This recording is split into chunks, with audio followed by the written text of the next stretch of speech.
4년 만에 1억, 2년 만에 2억, 그리고 1년 만에 3억에 달성했습니다. 그런데 아주 정확합니다. 저는 강의도 하고 책도 팔고 있습니다. 솔직히 1억까지는 무식하게 아끼고 몸으로 때우면 어떻게든 가능합니다. 그런데 그 뒤부터는 돕기만으로는 안 돼요. 바로 뇌를 써야 됩니다. 1억 이후 제가 뭘 바꿨는지, 어떻게 돈 모으는 속도가 더 빨라졌는지 그 이야기를 싹 다 해드릴게요.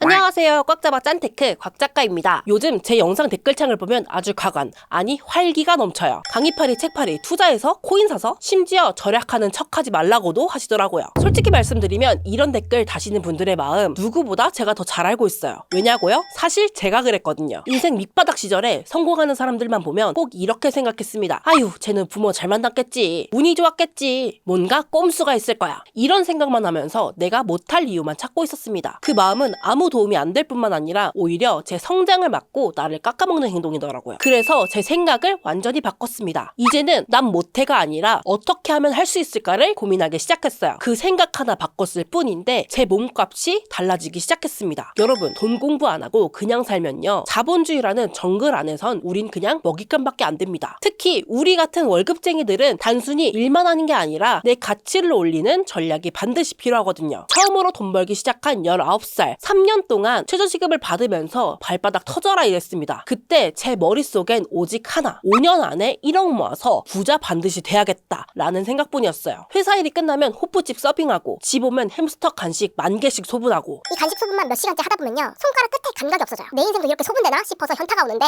그때 통장에 찍히는 5만원, 10만원 보면서 버텼거든요. 그렇게 순수 생 노동과 예적금으로만 4년 2개월 만에 1억을 모았어요. 진짜 독하죠? 그런데 기뻐하기도 잠시 현타가 진짜 세게 왔습니다. 옆을 보니까 제 또래 친구는 이미 저보다 제 자산의 2배, 3배나 많은 거예요. 그 비결을 물어봤더니 정답은 정말 간단했습니다. 난 처음부터 투자를 같이 했어. 그 순간 제 머리를 망치로 한 대 맞은 것 같았습니다. 진짜 아끼기만 해서는 부자가 될 수 없겠구나. 그때부터 전략을 완전히 뜯어 고쳤습니다. 절약이라는 튼튼한 베이스 위에 방송, 강연, 이직으로 몸값을 올리고 거기에 틈이 날 때마다 알바랑 투자도 병행했습니다. 그 결과 지금 순자산 3억 8천만 원을 달성했습니다. 그런데 이번에 제 치열했던 과거와 앞으로의 미래를 거울처럼 보여주는 책을 만나게 되었습니다. 바로 샘 도겐의 월급쟁이 부자의 정석인데요. 솔직히 말하면 읽다가 진짜 소름 돋았어요. 이거 누가 내 머릿속 뜯어본 거 아니야? 싶었거든요. 이 책에서는요, 절약으로 기초 체력을 다지고 직장에서는 몸값을 불리고 파이프라인을 늘려서 결국 돈이 돈을 벌게 만드는 구조, 제가 이미 하고 있거나 계획했던 것들이 이 책에 다 들어있더라고요. 그래서 이 책은 단순히 좋은 재테크 책이다, 이 정도가 아니고 내가 가고 있는 방향이 틀리지 않았구나, 이미 그 길을 먼저 걸어간 사람이 제 앞에서 고개를 끄덕끄덕 해주는 느낌이 들었고요. 아직 시작하지 않은 분들에게는 이렇게 시작하면 되겠구나 하고 방향을 잡아주는 책이라고 느꼈습니다. 먼저 이 책의 저자 샘 도겐 이야기부터 해볼게요. 이 사람 이름만 들으면 혹시 금수저 아니야? 싶으실 텐데요. 전혀 아닙니다. 그냥 우리랑 똑같은 평범한 평민이었어요. 정말 피 터지게 노력해서 꿈의 직장이라는 골드만삭스에 입사했는데 막상 들어가 보니까 현타가 제대로 온 거죠. 주변엔 어릴 때부터 스테이크나 썰던 진짜 부자 투성이었거든요. 명품 옷 휘감은 동료들 사이에 샘 도겐은 나 여기서 어떻게 살아남지? 이런 고민을 했다고 합니다. 보통 사람들은 이럴 때 기 안 죽으려고 무리해서 할부로 명품백 사고 비싼 술집 따라가잖아요. 그런데 이 사람은 정반대의 길을 선택했습니다. 바로 극강의 짠테크였어요. 번듯한 직장인이 고등학교 친구랑 코딱지만한 원룸에서 월세를 아꼈고요. 더 대박인 건 회사 식당에 남은 음식이 있으면 그걸 싸와서 저녁 한 끼를 해결했다는 거예요. 최대한 안 쓰고 남은 돈은 묻지도 떠지지도 않고 투자에 밀어 넣었습니다. 퇴직연금은 풀로 채우고 회사엔 당당하게 연봉 인상해주세요 라고 요구를 한 거죠. 그렇게 독하게 굴더니 결국 28살 백만장자가 됩니다. 저 이 대목에서 진짜 소름 돋았어요. 저도 지금 집값 아끼려고 원룸에 살고 있거든요. 심지어 저도 첫 직장 다닐 때 회사 점심 밥차가 오면 남는 반찬이나 국 같은 거 싸가도 되는 분위기였거든요. 저 그거 매일매일 싸와서 식비 아꼈습니다. 남들 눈엔 궁상처럼 보였을지 몰라도 저한테는 그게 진짜 부자로 가는 가장 확실한 전략이었거든요. 그리고 샘 도겐은 백만장자가 된 이후에도 이 절약 습관을 버리지 않았어요. 금수저가 아니어도 지금 당장 통장 잔고가 비루해도 구체적인 목표를 잡고 절약, 수입 늘리기, 투자 이 3박자를 꾸준히 맞춰가면 결국 우리도 그 지점에 도달할 수 있다는 걸 이 사람으로 증명해 준 거죠.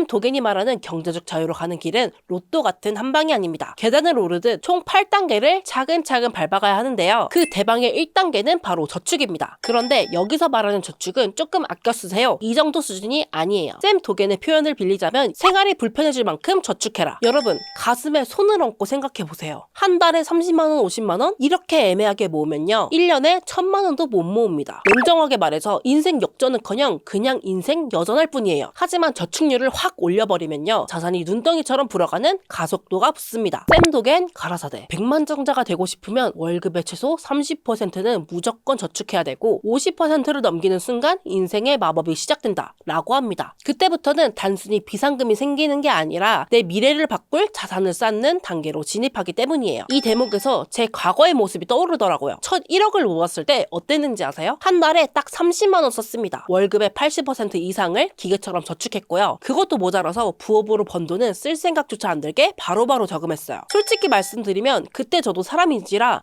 내가 이렇게까지 살아야 되나 싶어서 울컥할 때도 정말 많았습니다. 친구들은 예쁜 옷 사고 여행 갈 때 저는 해보지도 못했으니까요. 그런데 지금 돌이켜보면요, 그 불편했던 시절 덕분에 지금의 제가 있는 것 같습니다. 그때 만들어진 절약 DNA로 지금은 억지로 노력하지 않아도 절약이 숨 쉬는 것처럼 편안한 습관이 되었거든요. 여러분, 지금 가계부 앱 켜보세요. 이번 달 식비랑 카페에 얼마 썼는지 보시고 불편할 정도로 저축하고 있는지 아니면 그냥 남는 돈만 저축하고 있는지 솔직히 댓글로 고백해보세요. 2단계는 투자입니다. 평생 햄스터 간식 소분하고 회사에 남는 반찬 먹으면서 저축만 한다고 과연 벼락부자가 될 수 있을까요? 솔직히 월급만 가지고 매달 얼마 모으는지 대충 알잖아요. 그래서 샘 도겐이 강조하는 2단계가 바로 주식과 채권 분산 투자입니다. 이제 절약과 저축이 근육처럼 내 몸에 딱 붙었다면 그 귀한 돈을 창고에만 썩혀두지 말고 세상 밖으로 내보내서 일을 시키라는 거예요. 여기서 핵심은 몰빵이 아니고 분산 투자입니다. 그래야 우리 같은 개미들은 공포 손절 없이 끝까지 살아남을 수 있거든요. 사실 저축만 하던 시절 제 통장은요, 솔직히 너무 정직했어요. 다음 달에 얼마 찍힐지 초등학생도 맞출 수 있을 정도로 돈 모이는 속도가 정말 일정했거든요. 그래서 저도 2024년부터 전략을 바꿔서 ISA, 연금저축펀드, IRP, 여기에 코인까지 분산 투자를 하기 시작했습니다. 그리고 2년이 지난 지금 제 결과는 어땠을까요? ETF 위주로 사면 주식 수익률만 봐도요, 예금 이자랑은 체급 자체가 달라지더라고요. 저축은 돈을 지키는 단계라면 투자는 돈을 복제하는 단계인 거죠. 3단계는 퇴직연금 이야기입니다. 여기서는 복리의 힘과 모멘텀이라는 단어를 아주 입이 닳도록 강조하는데요. 이 아저씨가 경제책에서 갑자기 아이작 뉴턴의 관성 법칙을 꺼냅니다. 한번 움직이기 시작한 물체는 계속 움직이려고 한다. 이게 돈에도 똑같이 적용되는 거죠. 여러분도 한 번씩은 느껴보셨을 거예요. 영원에서 1000만원 모을 때가 제일 피눈물 나게 힘들죠. 근데 그 고비를 넘겨서 1억이라는 전환점을 찍고 나면 돈을 불러오는 부의 관성이 붙기 시작합니다. 이거를 숫자로 계산해 볼게요. 매년 1000만원씩 20년을 모은다고 칩시다. 그럼 20년간 내가 들어간 돈은 딱 2억이거든요. 근데 여기서 복리 효과로 연수익 10%를 복리로 계산해 보면요, 20년 뒤에는 무려 5억 7천만 원이 되어 있습니다. 나는 2억만 넣었는데 시간이 나 대신 일을 해서 3억 7천만 원을 보너스로 갖다 준 거죠. 이게 바로 관성의 힘입니다. 특히 미국은요, 401k 같은 연금 상품이 있어서 월급에서 자동으로 빠져나가는 투자가 되거든요. 내가 신경 쓰지 않아도 부의 관성이 멈추지 않게 국가가 세팅해 주는 거죠. 그런데 우리나라는요, 솔직히 국민연금 하나 믿고 있다가는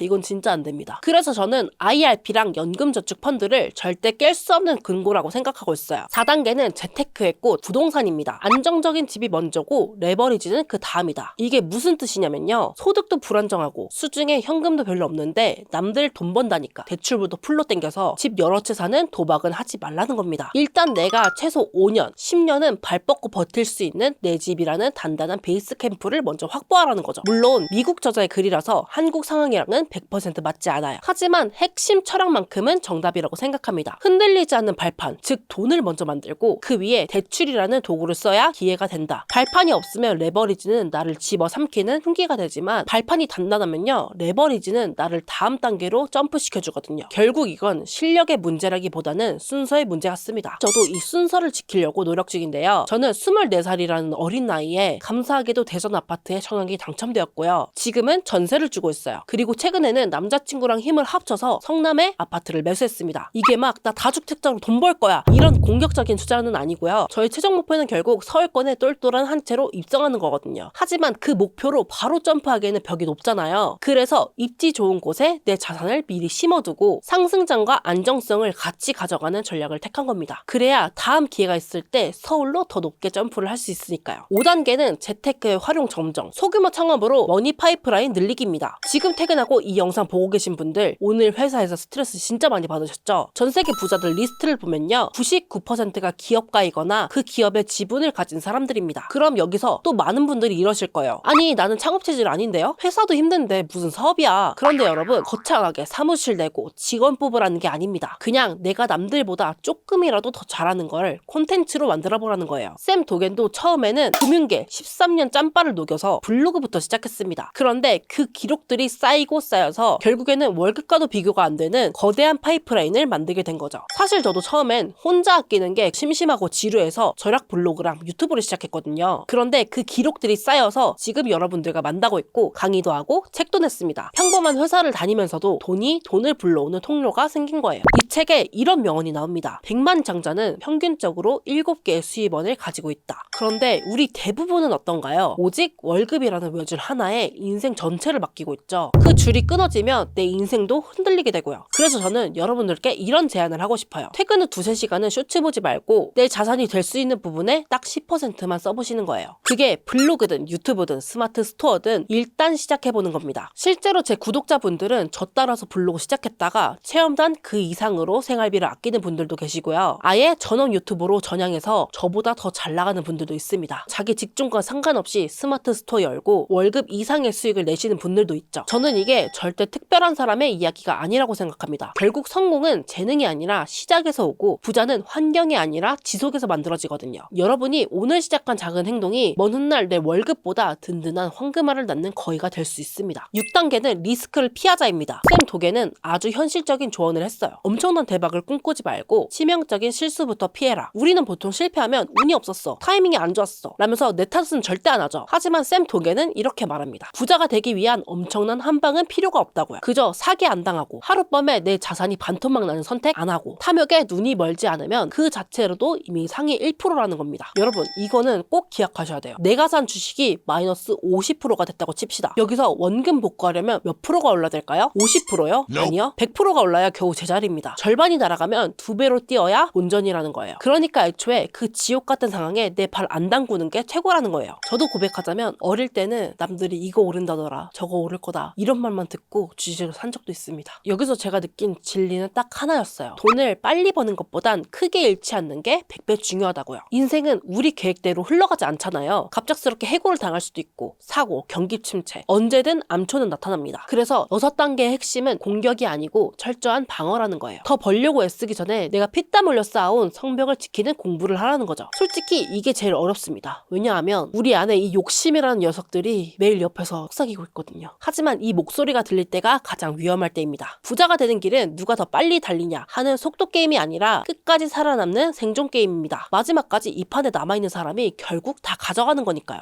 7단계는 부자가 되는 환경 만들기입니다. 내가 아무리 똑똑하고 성실해도 내가 사는 동네에 가장 큰 회사가 동네 구멍가게 수준이라면 부자가 될 확률은 제로에 수렴한다고 합니다. 결국 노력이 아니고 환경이 깡패라는 뜻이죠. 여러분 주변을 한번 보세요. 내 주변 사람들이 투자 공부도 안 하고 매일매일 드라마 얘기나 남 험담만 한다면 어느 순간 나도 모르게 에이 그래도 내가 저 사람보다 낫다 하면서 현실에 안주하게 됩니다. 여기선 돈 이야기하면 속물 취급받고 자기개발 이야기하면 유난 떠는 사람이 되는 분위기죠. 그 속에 있으면 내 인생도 결국 평균의 늪에 빠지게 됩니다. 이 책에서는 이렇게 강조하고 있어요. 부자가 되고 싶으면 확률이 높은 판에 나를 던져놓으라고요. 그게 회사든 사람이든 도시든 핵심은 기회가 있는 곳에 내 발로 찾아가는 겁니다. 사실 저도 예전엔 어디든 등 따시고 배부르면 장땡이지 라고 생각했는데요. 근데 요즘은 생각이 180도로 바뀌었습니다. 제 올해 만다라트 목표에 성공한 사업가 5명 만나기가 있거든요. 근데 가만히 있다고 그분들이 제 원룸문을 두드릴까요? 결국 기회라는 건 그 사람들이 모여있는 판에 내가 직접 들어가야 생기는 거더라고요. 그 환경 안에 들어가야 예상치 못한 우연이 생기고 대화의 질도 바뀌고 내 생각의 그릇도 커지게 됩니다. 여러분 내가 가장 자주 만나는 5명이 내 평균이다 라는 말 들어보셨죠? 지금 내가 있는 곳에 자주 만나는 사람들이 내가 꿈꾸고 있는 미래랑 어울리는 모습인지 생각해 보셔야 됩니다. 물론 노력은 기본입니다. 그래서 곽 작가도 지금보다 더 큰 판으로 가기 위해 정말 기를 쓰고 노력하는 중입니다. 마지막 8단계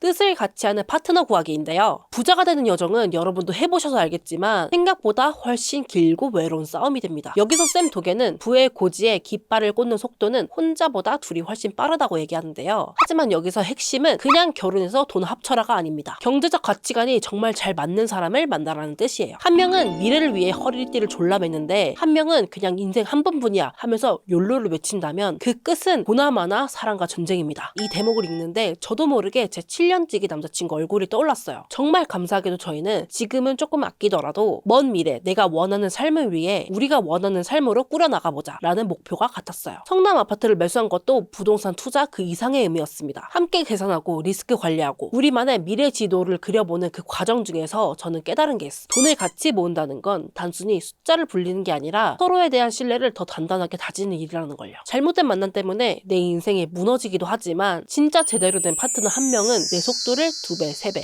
그 이상 올려주는 최고의 부스터가 될 거예요. 저도 아직 완성 단계는 아니지만 함께 만들어가는 이 과정 자체가 정말 큰 불을 쌓은 기분이 들더라고요. 8단계에서 마지막으로 강조하는 키워드는 이 3가지입니다. 건강, 행복, 그리고 화합. 결국 우리가 돈을 벌려는 이유도 소중한 사람들과 건강하고 행복하게 살기 위해서잖아요. 부자는 단순히 내 통장에 돈이 얼마나 많냐가 아니고 누구와 어떤 마음으로 이 길을 걷냐 이 관계의 성적표라는 생각도 듭니다. 저도 건강관리 잘해야겠네요. 자, 오늘은 월급쟁이 부자의 정석 이 8단계를 통해서 곽 작가의 과거와 현재 그리고 미래를 비교하면서 책 리뷰를 해드렸는데요. 다시 한번 이 8단계를 정리하자면 1단계 절약하기, 2단계 분산 투자, 3단계 퇴직연금 복리효과, 4단계 내 집 마련, 5단계 머니 파이프라인 장착, 6단계 리스크 방어, 7단계 환경 설정, 그리고 마지막 8단계는 가치관이 맞는 파트너 찾기. 혹시 여러분들은 어느 단계에 계신가요? 저는 1단계, 2단계, 3단계, 6단계는 꾸준히 하고 있고 5단계인 파이프라인 확장과 7단계인 환경 설정은 아직까지 열심히 하고 있는 중입니다. 4단계 부동산 투자에서 베이스 캠프는 마련을 했지만 이제 그 집을 발판 삼아서 더 큰 판으로 나가기 위해서 노력 중이고요. 8단계는 남자친구랑 돈 이야기를 정말 자주 하면서 같은 꿈을 꾸고 있는 중입니다. 사실 제가 평소에 도서 소개 제안이 들어와도 저랑 결이 맞지 않아서 다 거절했었거든요. 그런데 이 책은 원고를 읽자마자 그냥 이거 내 얘기인데? 싶을 정도로 제가 걸어온 길 그리고 앞으로 걸어갈 길들을 그대로 투영하고 있었어요. 제가 가고 있는 이 길에 확신을 얻은 책이라서 우리 구독자분들께도 정말 든든한 가이드북이 될 거라고 생각합니다. 여러분, 돈을 모으는 과정이 때로는 외롭고 나만 이렇게 사나 싶을 때도 있을 거예요. 하지만 여러분들이 하는 노력은 절대로 나를 배신하지 않습니다. 아직 1단계인 불편한 저축에 머물러 있어도 괜찮습니다. 그 길을 먼저 걸어가고 있는 사람으로서 끝까지 응원하겠습니다. 여기서 그냥 나가지 마시고요. 오늘 이 8단계 중에 저는 몇 단계까지 왔어요. 이거를 꼭 댓글로 남겨주셨으면 좋겠습니다. 남들에게 말하기 좀 어려웠던 나의 목표나 내가 해온 성과들을 같이 공유해보면 좋을 것 같아요. 그리고 그 댓글들은 제가 하나하나 읽으면서 진심을 담아 응원 댓글 남겨드리겠습니다. 여기서는 서로가 서로를 응원하는 7단계가 되었으면 좋겠습니다. 오늘 내용이 도움되셨다면 구독과 좋아요 부탁드리고요. 저는 다음에 또 다른 짠테크 꿀팁으로 돌아오겠습니다. 감사합니다.